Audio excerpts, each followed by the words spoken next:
never forget these golden days. Hi guys, I'm Rob Hikes. Welcome to my channel. Today I'm going to tell you about 10 amazing hikes that you should do when you visit Yosemite National Park this year. First up, we have the Mist Trail. Now this is one of the most popular trails in all of Yosemite and is crowded pretty much year round. Built in 1882, this 7-mile out and back kicks off from the Happy Hours Bridge and takes you to Vernal Fall and Nevada Fall, climbing around 2,900 feet through a canyon along the water. You can make this a loop by heading down the John Muir Trail, or JMT, after Vernal Falls. This hike is known for its epic water spray, grueling stair climb, and of course, stunning waterfalls. From late April until July, enjoy epic waterfalls, while the late summer and fall is usually much more tame and dry. It's typically icy and can be closed for extended periods during the winter months. Look out for rattlesnakes near the top. A guy was bitten up there a few years ago and had to get helicoptered out. And also avoid swimming in the water because it kind of gets sketchy. If you want to head up to Half Dome, you'll take the Mist Trail up to Vernal Falls before heading through Little Yosemite Valley and then on to Half Dome itself. Subdome is where the rangers will check your permits, so make sure you've applied on recreation.gov at least one day before to enter the lottery to get a permit. You summit the peak holding onto cables and be warned it gets super crowded. Another absolute gem in the park is Upper Yosemite Falls. This iconic gem in the park starts off from the valley before climbing around 3,000 feet up to the top of Upper Yosemite Falls. It's a 7-mile out and back, and it will see you switch up the granite cliffs of the park, exposed with little tree coverage in places. However, the views of both Lower and Upper Yosemite Falls are incredible. This is one of my favourite valley hikes and I try to do this every year. Be sure to start early so that you can avoid the crowds and without that heat of the midday sun, and make sure you take plenty of snacks and water with you as it can get quite dry. There's an awesome but sketchy boardwalk at the top where you can peek out over the brink of the falls, but be warned, it's not for the faint of heart.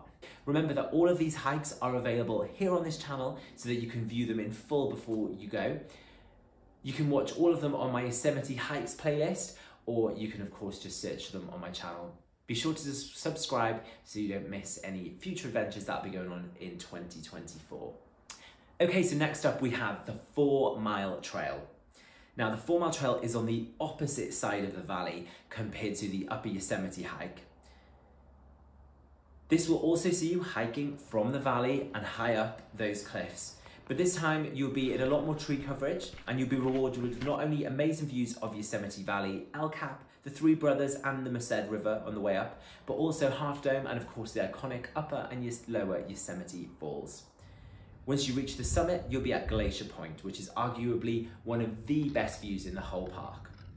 Now, one catch is you can actually drive to Glacier Point, but seeing it after hiking there just gives you so much more reward and it feels so much better knowing that you've worked really hard to get there rather than just sitting behind the car. There is restrooms up there and there's also a water spigot, but don't rely on it because it does get shut off at the end of the season. Now you can make this an extra long epic hike by tagging on the Panorama Trail. So from Glacier Point you follow it out for unparalleled views of both Half Dome and the park in general. This extra section can then connect up to the JMT or the Mist Trail for you to take it back down into the valley to Happy Hours, where you can get a bus that will take you back to where you parked your car at the start of the day. You also pass Illilouette Falls and Illilouette Creek. This section of the park is much less crowded and quieter. I usually hike it every fall when I just want to get one more big day of hiking in before the rains and snow come for the winter. Okay, so the next few hikes I'm going to tell you about are a little bit out of the valley, and these are up on Tioga Road. So North Dome is the one that I think is so much fun. So when Tioga Road is open, you can take this relatively flat hike from the Porcupine Creek trailhead to the summit of North Dome. It's an out and back with great views of Half Dome and the valley and of Clouds Rest. I even saw a bear on this trail a few falls ago, so there's definitely wildlife up there. If Tiger Road is closed, you can still hike there by taking the Upper Yosemite Falls up, and then you can go across the rim.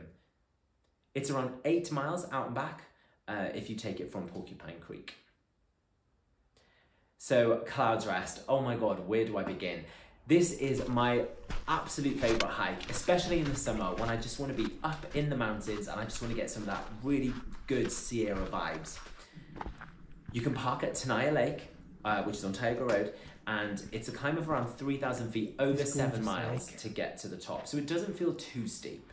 The hike will pass through forests, you'll pass lakes, streams, before getting one of the most incredible views in all of that high Sierra. Way above Half Dome, you'll be looking down on Half Dome and at the valley itself. The spire can be a little bit scary, but it's so worth it, and it's definitely not as bad as videos make it look. You get views in every single direction of high peaks and high Sierra, so it's definitely one of the highlights of any trip to Yosemite. If you don't have that much time and you're looking for amazing views and to get up on some domes or some peaks, Lambert Dome is the one for you. It's an easy 1.2 miles to get from the parking lot in Tuolumne Meadows up to the summit. I've also seen a bear here, so do look out for wildlife. The best thing is it's nowhere near as busy as Yosemite Valley, so if you're going to go early in the morning or late in the evening and you want to get a sunset or a sunrise or just get a good workout, it's a really good hike. But remember, you need to do it before Tiger Road closes, which is typically when it's typically open between late May and late October.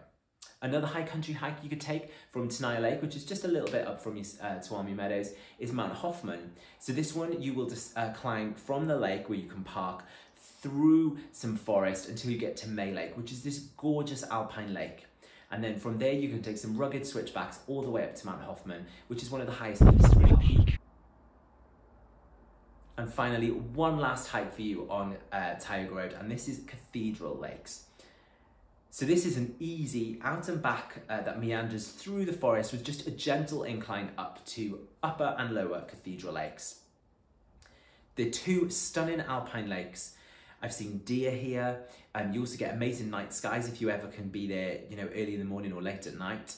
It's about 9 miles, but because it's not too steep, it doesn't feel like it, so it's another half-day hike. Remember that bugs can be quite bad here, so if you're going to go early in the season, remember to pack your bug spray because you probably will need it. And of course, an honourable mention for everybody's go-to hike, whatever time of year you visit Yosemite, and that is the Yosemite Valley Loop Trail. So this trail goes past all the hot spots. It will tick off all those photo spots that you want to see, and also some secluded and quiet areas as well. The best thing about this hike is it's for all fitness levels. So whatever your ability, whatever your age, whatever the time of year, you can definitely do this one. Remember, you can view the full videos of all of these hikes here on my channel. Just go to my Yosemite Hikes playlist. And of course, remember to subscribe so that you don't miss any of the new hikes, new videos that I do in Yosemite here in 2024. Let me know in the comments below what your favorite hikes are. Were there any that I missed?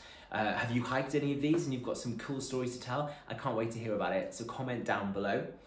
Remember to hit the like button as it really helps me out on the channel. And of course, if you'd like to see more content, please do subscribe to my channel as well. All that's left to say is have a great time out in Yosemite in 2024 and happy trails.